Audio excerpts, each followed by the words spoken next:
एक सरदर्द, एक पहिया जो दिक्कत कर रहा था निकल आया था, वो पंचर ही हो गया एकदम। पता नहीं फिक्स कब होगा। आईटी वो कोहराम मचा हुआ है। हॉर्माज नहीं है तो ग्लोब देख रहा हूं आजकल, तो मैं तो और ज्यादा डर जाता हूं पढ़ पढ़ के। ये आईटी में हो क्या रहा है, जिस तरह से प्रेशर, जिस तरह से पेन अब बढ़ रहा है। मैं तो हर तरह से एंगल टटोलना चाहता हूं। वो मैंने सेक्टोरल एक्सपोजर भी मान लो ले रखा है म्यूचुअल फंड के थ्रू आईटी का। वो वाले क्या करें जो इस डिप में सोच रहे थे खरीदारी करें, फॉलिंग नाइफ को पकड़ लें। हम एग्जांपल सब देते थे, Y2K मोमेंट, क्लाउड मोमेंट अलग था और ये शायद कुछ अलग ही हो रहा है। कैसे रीड करूं इसको? आपका आईटी का अप्रोच क्या होगा?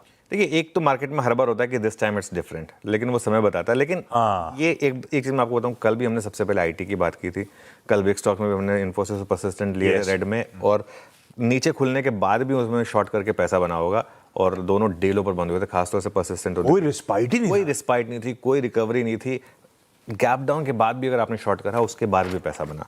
अच्छा, कल मैंने आपको दिखाए थे सॉफ्टवेयर स्टॉक्स शुरुआत में, उनके एडीआर्स। आज मैं सॉफ्टवेयर स्टॉक्स तो दिखा ही रहा हूं, मैं आपको 2-3 और स्टॉक दिखा रहा हूं।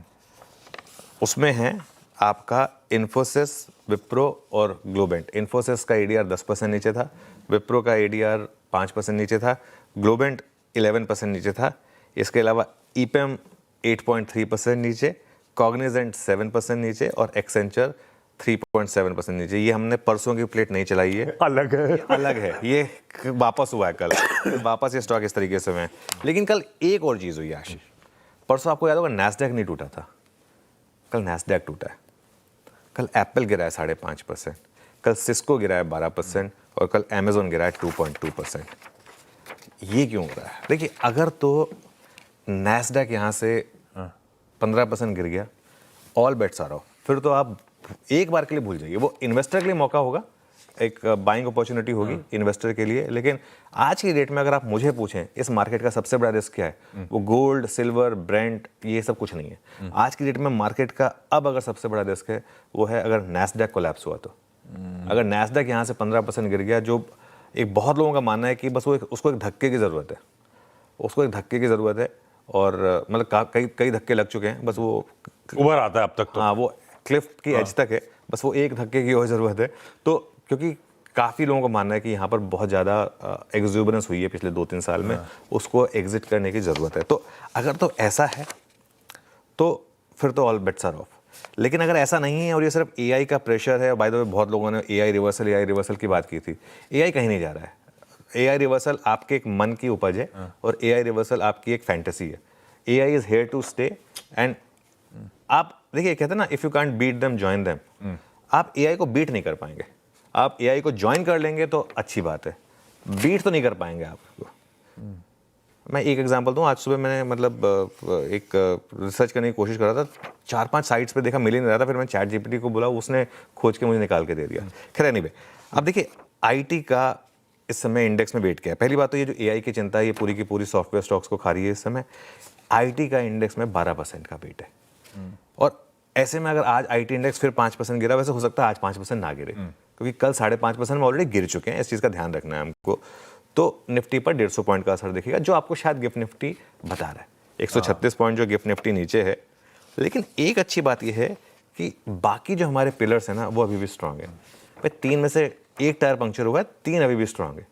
तो स्टेपनी लगा के काम हो सकता है। अभी बाकी भी पंचर हो जाएंगे तो स्टेपनी तो एक ही है। तो अभी अगर आप देखें तो आईटी को छोड़कर हमारी मार्केट ज़्यादा नहीं गिरी। एक्स ऑफ आईटी, इवन कल का भी अगर आप देखें 5.5% निफ्टी आईटी नीचे था, 150 पॉइंट का इंपैक्ट उसकी वजह से आ गया। निफ्टी 150 पॉइंट नीचे था। कल पूरा का पूरा इंपैक्ट जो था वो निफ्टी आईटी का था। हाँ, कुछ हद तक रिलायंस वीक हुआ था, उसका भी एक इंपैक्ट आया था। लेकिन देखिए, वैसे भी लगातार हमने आईटी से दूर रहने की राय दी है। फॉलिंग नाइफ पकड़ने में कोई बहादुरी नहीं है। कल मैं कहीं एक सुन रहा था कि फॉलिंग नाइफ आपको पकड़ना चाहिए, प्लीज हमें नहीं पकड़ना। हम मतलब गलत से पकड़ लिया तो नहीं भाई, अपना हाथ है यार, कोई वो थोड़ना है, जरूरी थोड़ना है कि वो करना ही है, अपना हाथ है, मतलब हमें तो नहीं करना। बहादुरी नहीं है इसमें कोई भी।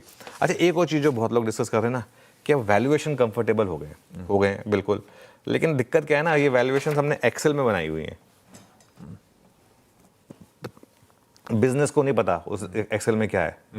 अब आपने FY28 का एक ईपीएस बनाया हुआ और अगर उसका ईपीएस उससे आधा आया तो आपका वैल्यूएशन सस्ता नहीं महंगा हो गया। बल्कि अगर ईपीएस ही आधा हो गया तो आप क्या कर लेंगे। इस समय जो मार्केट में दिक्कत है ना, लोगों को का ये मानना है कि ये एग्जिस्टेंशियल क्राइसिस है और यहाँ से आईटी कंपनियां या तो अपने आप को अडेप्ट कर लें या कई कंपनियां नहीं बचेंगी। ये फैक्ट है। पहले भी रुकावटें आई हैं, लेकिन एआई वाला जो है ये थोड़ा सा एक एग्जिस्टेंशियल क्राइसिस लेकर आया आपका। अप्रोच क्या होगी मेरी? देखिए, मैं हमेशा उनमें से हूँ जो ये मानता है कि स्पेशली अगर निफ्टी की बात हो तो मेरा व्यू होता है कि आप हर डिप पे बाय करें, क्योंकि वो इवेंचुअली ऊपर आ जाएगा। लेकिन जब सेक्टर्स की बात होती है ना, सेक्टर्स की जब बात होती है तो मेरा व्यू हमेशा ये रहता है, हमें बॉटम नहीं पकड़ना है और ना हमें कोशिश करनी है। हम 20% महंगा लें भले ही, लेकिन कॉन्फिडेंस के साथ लें। एक बार एक कंफर्म हो जाए कि होगा वो, तब। वरना आप मान लो अभी ले लें, यहाँ से और 15% गिर जाए तो क्या करेंगे? एक कंफर्मेशन मिल जाए। जरूरी नहीं है कि आपको हर सेक्टर में बॉटम पकड़ना ही पकड़ना है। सबसे ज़्यादा पैसा उसी में लूज होता है।